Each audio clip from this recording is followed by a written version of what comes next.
পুরো পৃথিবীর সবগুলো দেশে ঘাটতি নিয়ে চলছে, আমরাও সেই ঘাটতি নিয়ে চলতে হবে। এই ঘাটতি মেটানোর জন্য কয়েকটা উদ্যোগের কথা বলা হয়েছে। আমি আবার পুনরায় উল্লেখ করি, উদ্যোগ ভালো, বাস্তবায়নটা হবে কঠিন।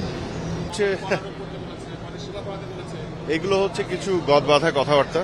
কোন জায়গায় কর আরোপ করতে বলেছে, কোথায় বাড়াতে বলেছে। আমরা তো গত 15 বছর ধরে যে ডেভেলপমেন্টটা হয়েছে সেগুলোকে পর্যালোচনা করে আগামী দিনে আর কি করা উচিত সেগুলো বিচার বিশ্লেষণ করে সিদ্ধান্ত নেওয়া হয়। কে কোথায় প্রেসক্রিপশন দিল তার সাথে কোনো সম্পর্কই নাই।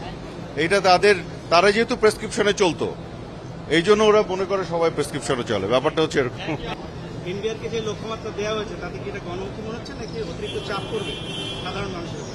এটা একটা পরিকল্পনা, মানুষের উপরে চাপ পড়বে নিঃসন্দেহে। সেই চাপকে হালকা করার জন্য অন্যান্য উপাত্ত লাগবে, আরো অনেক উদ্যোগ লাগবে, যে মানুষের উপরে যে চাপ পড়বে সেটা কেমনে অফসেট করা যায়। দেখেন, গণতন্ত্রের মানুষকন্যা যিনি সততা, সাহসিকতা, দেশপ্রেম নিয়ে, যার দূরদর্শী নেতৃত্বের কারণে আজকে বাংলাদেশ ঘুরে দাঁড়িয়েছে।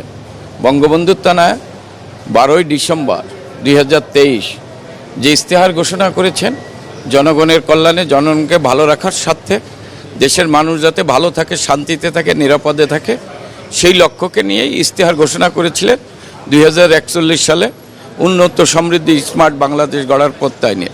সেই লক্ষ্যকে সামনে রেখে এবারের 24-25-এর বাজেট ঘোষণা করেছেন অর্থমন্ত্রী, মাননীয় প্রধানমন্ত্রীর নির্দেশনা নিয়ে। আমি মনে করি এই বাজেট আমাদের বিশ্ব অর্থনৈতিক সংকটের মধ্যে দিয়ে বাংলাদেশ আগামী দিনে এগিয়ে যাবে।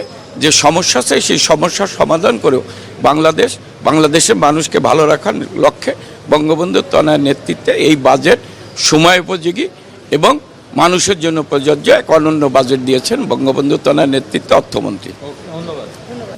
নগদে 500 টাকা বা তার বেশি পেমেন্টে পেতে পারেন ঢাকায় জমিসহ 20 কোটি টাকার পুরস্কার।